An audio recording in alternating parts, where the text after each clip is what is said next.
Et rendu à l'âge de 22 ans, déjà là, j'avais déjà 4 tentatives de suicide, tu sais, parce que je voulais plus vivre. J'étais dans le rejet constamment. Je me détestais, tout simplement, parce qu'on m'avait volé mon identité à cette époque-là. C'est sûr que j'étais victime de ces abus-là. C'est là, à 23 ans, j'ai rencontré quelqu'un et cette personne-là m'a dit « Je t'aime ». Oh, OK, parfait. Elle est tombée enceinte.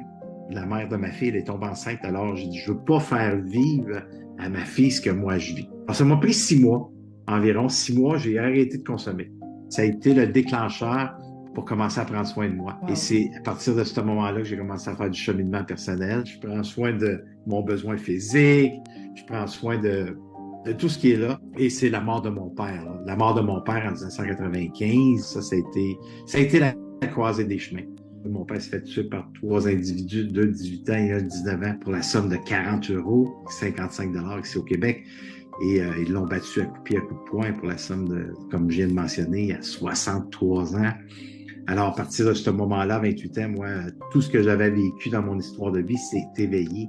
Alors, j'ai été 5 ans à vouloir tuer ces types-là. Et après un long cheminement, je suis arrivé à pardonner ces assassins-là pour faire la paix intérieurement. Et ça a été mon cadeau déguisé.